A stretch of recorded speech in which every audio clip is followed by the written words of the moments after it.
Alright, so I've snapped my fingers and it's now the next day. And in typical fashion, I come to the beach and the weather has turned to rubbish. So what are we up to today? So I'm actually going to leave Da Nang today. Well, not leave it, I'm just going to one of the suburbs next door, Hoi An. And Hoi An, I hinted in the last episode, it's an old city. It's got some traditional Vietnamese buildings and we're going to go see that. And we're going to do a little bit of shopping. So I'm already looking quite schmick and span in my button-up shirt. Mainly because I've gone and thrown all my t-shirts into the laundry service here. So I'm going to get a grab now and we're going to do one stop off here in Da Nang before we go to Hoi An. And it is the Marble Mountains. So here we are, the Marble Mountains. Goodbye to our grab driver. So this looks like one of the entrances into the mountain. There's another mountain over there. In the area, there are about 5 mountains, and each of the mountains are named after one element in Eastern philosophy. So those are water, fire, earth, wood, and metal. And this is also importantly noted, this was used by the Viet Cong during the American War. Now the Americans knew that they were here, but they were never able to fully control the tunnel system. And there's actually parts of the cave where I read that you can still see bullet holes from the fighting.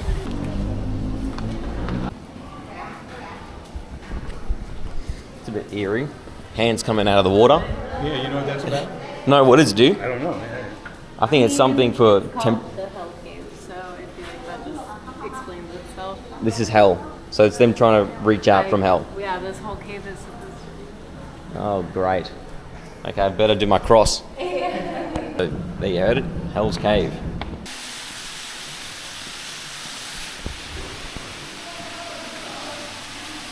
Alright, so we've come up to this altar looking section.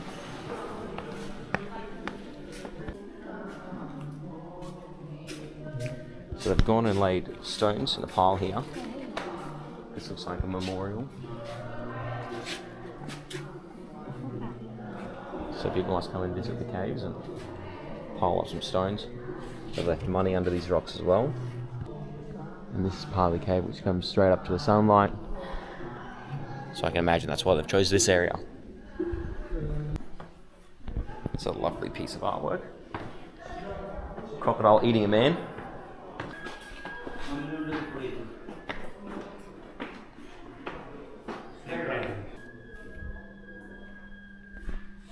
So I would imagine the lady said that this is the Cave of Hell.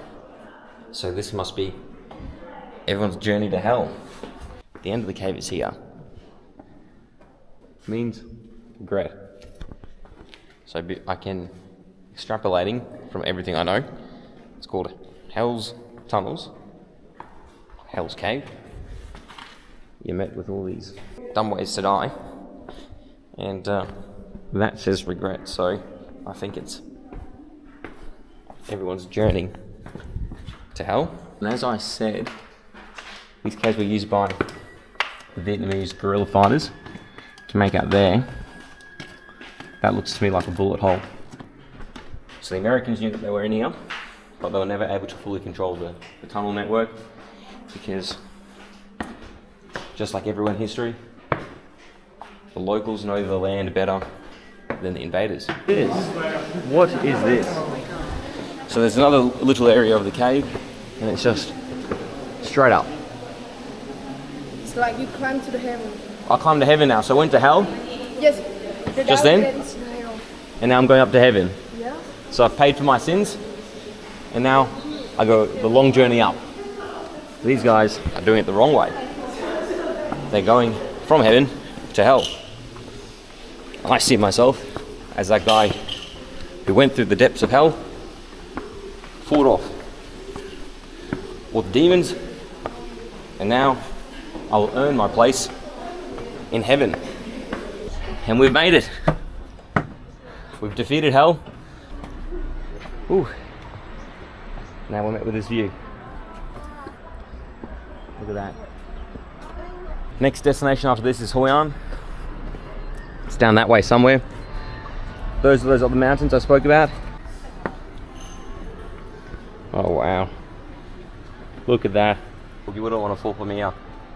Alright, so we just arrived in Hoi An. So Hoi An is very famous as of its old city, and it's also very famous because you can get custom-made suits and shoes. We're gonna go see if we can get a suit made, maybe some shoes made, come out looking like a GTA character. But yes, I was just speaking to my Grab driver, very friendly fellow. This is him here.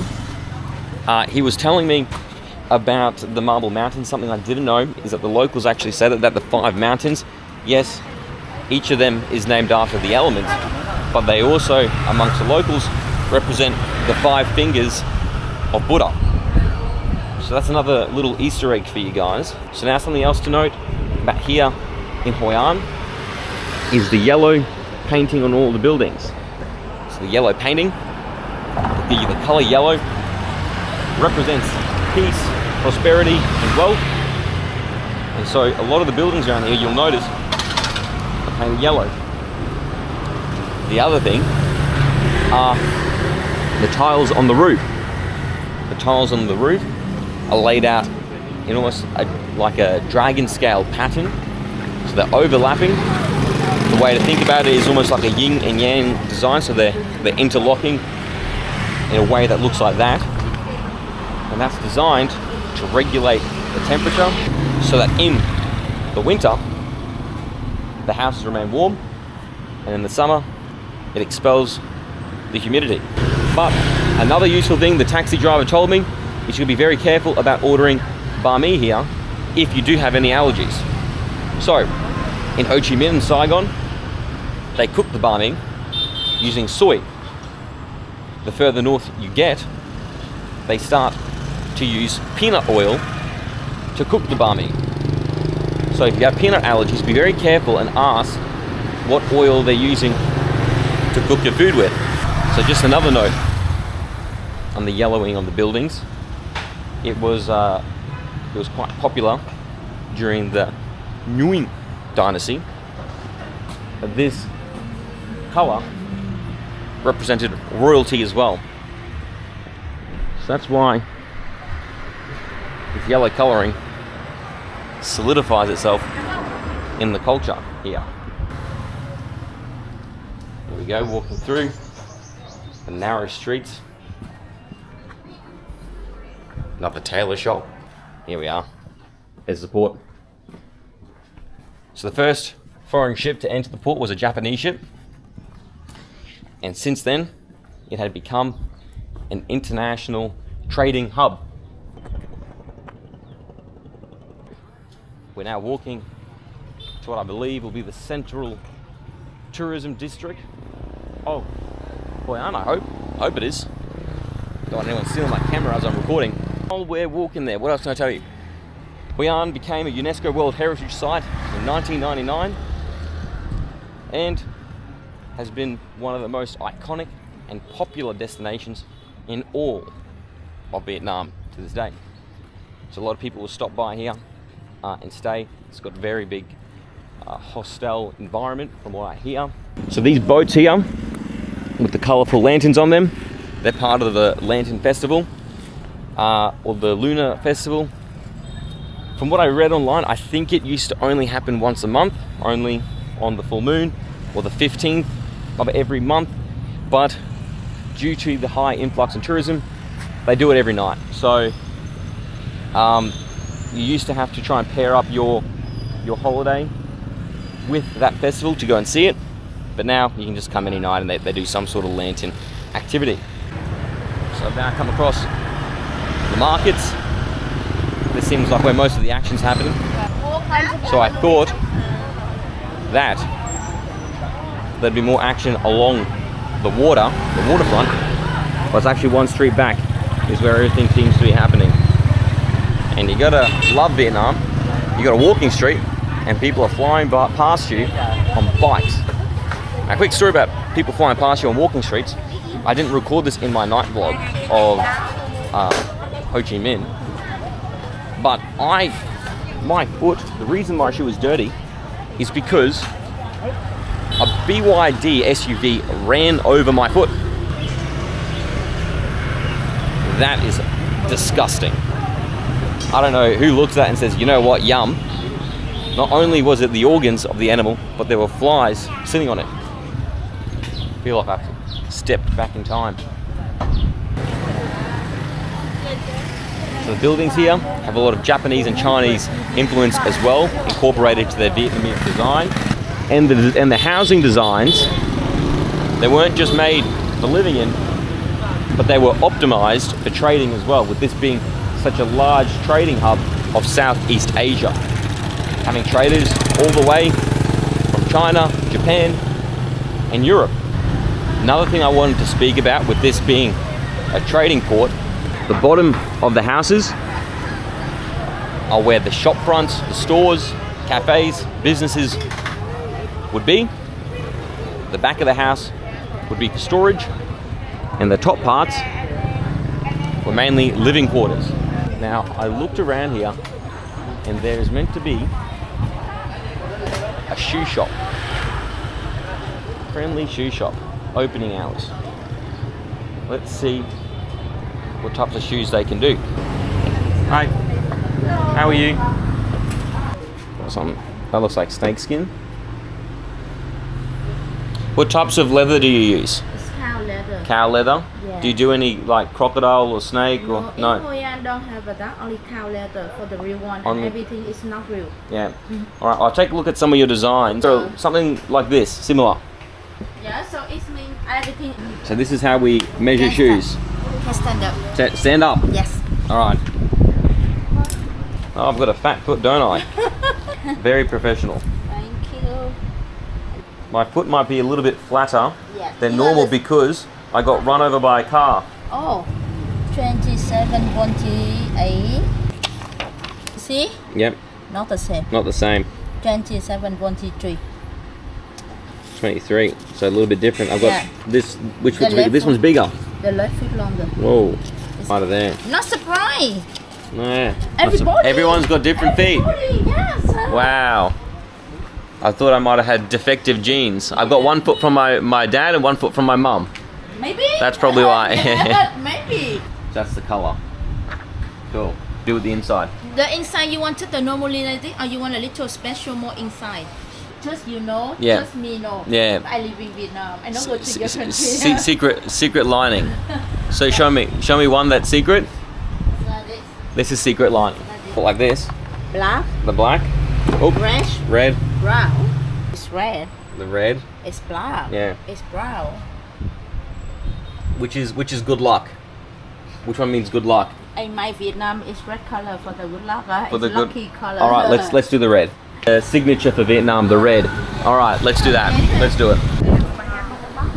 All right, so I've come into this area where there are many tailors everywhere.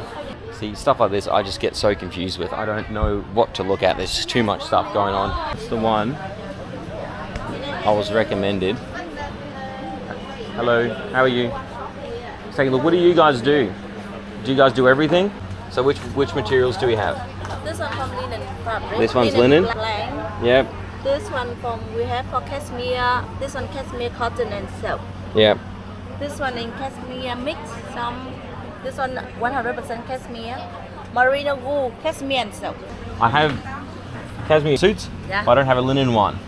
So you caught my eye with the linen one there. We have 100% linen and we have so many colors here. Yes. Yeah.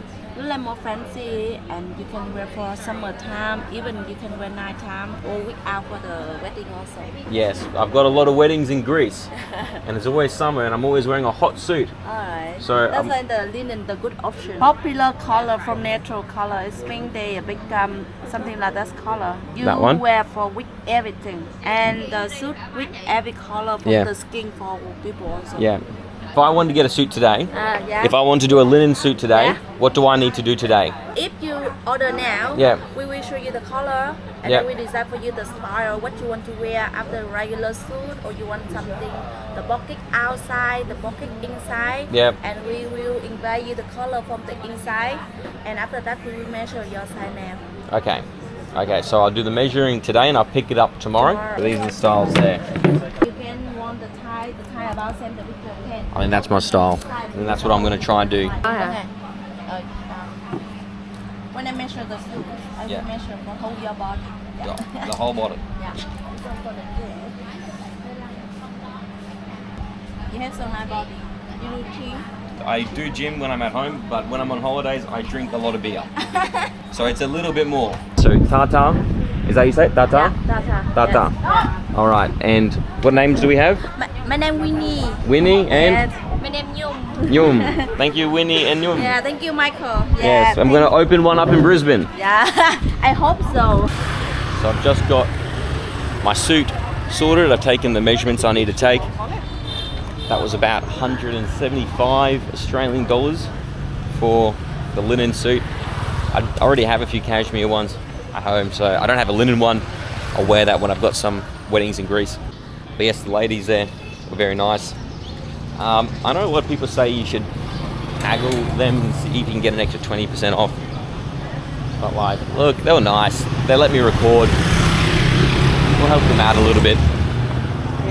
Gets them a long way, sets me back almost nothing. So I was gonna say maybe $17. Like, really? So what I reckon I'm gonna do tomorrow, because they need me to come back to pick it up or either measure more things, is if they need me back at 3 p.m, I'm gonna tie that in with the Lantern Festival, so we don't keep retracing our steps. Now, can someone explain to me what this says? So this sound,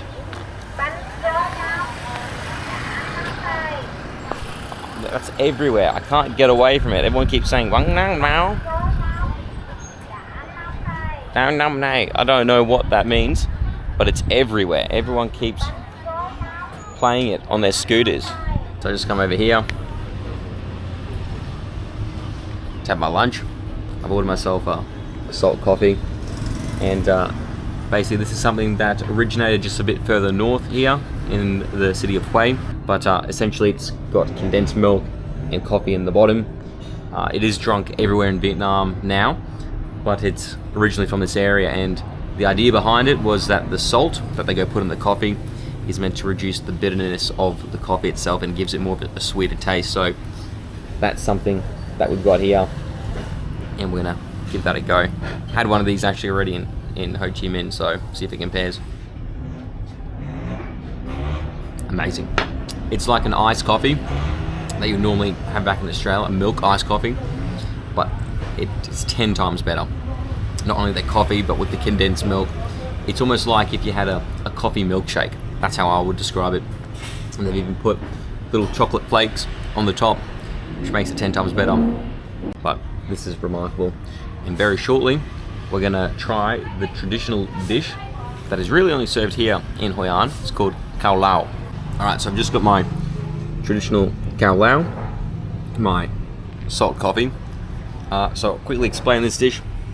So if you look at it carefully, not only does it have its pork, these are actually shrimp crisps. This is, she said it to me, I'm gonna butcher the name. It's like sawao or something. Let's just cut that bit. Basically, it's pork broth, and this is a salad which you put in to the Khao Lao. Now, something my Grab driver taught me, you probably notice that these noodles here have a very similar texture and appearance to udon from Japan. And you would be right. The noodles here are actually udon noodles. And it was the Japanese who introduced it to Hoi An.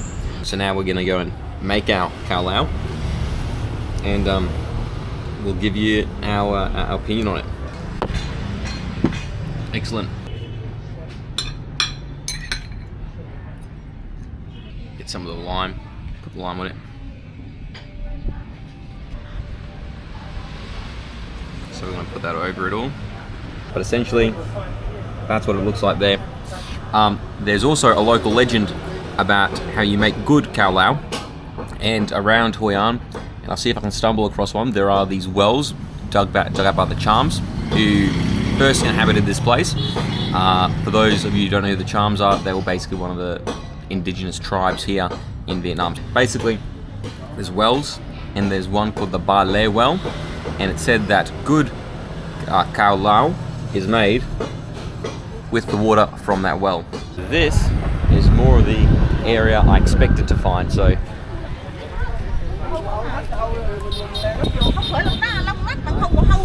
This area here along the water, lined with small little boats, which they use for the Lantern Festival.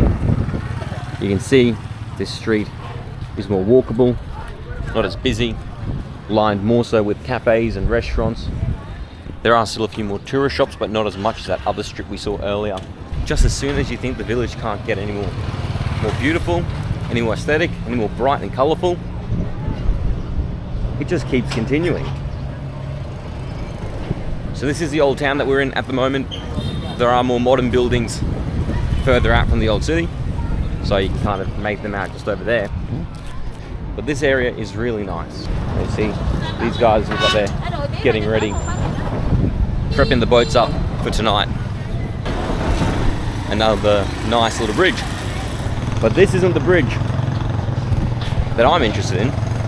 I'm interested in the bridge just around the corner here. So this bridge behind me, see my little garbage bag of clothes. This bridge behind me, this is the bridge I'm more interested in. So, what's the history behind this bridge? Well, it was made in the 1500s by those Japanese traders who came here to Hoi An, and it was made to connect the communities on either side of the canal. So, here we are. On this side of the bridge, you got dogs. So 2 dog statues there. And if we continue to the other side of the bridge, you have 2 monkeys. It is believed that the monkey and the dog symbolize the years in which the bridge was started and finished. It is also believed that they are the guards of the bridge, so the dog and the monkey are considered 2 animals as protectors. So this is the view from the bridge there. That's me in the bridge. Dogs on that side, monkey on that side. That's the idea and history behind this bridge. Very aesthetic, very popular with Instagrammers. Everyone's taking their photos and I'm here ruining them. Alright, there you have it. That's the Japanese bridge there. So this caught my eye. I didn't actually know this one. So this here is Kazimierz Watergowski. I pronounced that terrible, but I did a bit of research, quick research on him. He's a Polish architect, and he came here to Vietnam at the end of the 1900s, around 1980, and he had a significant role in preserving the buildings in the old town that you see around us. So they've gone and erected a memorial for him to commemorate him and show the town's great thanks for preserving their culture. So that's him there. Didn't make any sense to me. I wasn't sure who he was. He didn't look Vietnamese to me when I was walking by the street. But if you're passing through Hoi An and you see this man, that's who he is and that's why he's here. Irish pub and sports bar. I think this is where I have to wrap up today's vlog. No one's here. That's the way I like it. But I'm going to wrap up the vlog here. This is just going to be day 1 of 2 days in Hoi An. I've still got to come back tomorrow and pick up my suit and my shoes. In the meantime, we've received, get my garbage bag out of the way, we've received our Saigon special and we'll be drinking in a Tiger beer mug, because why not?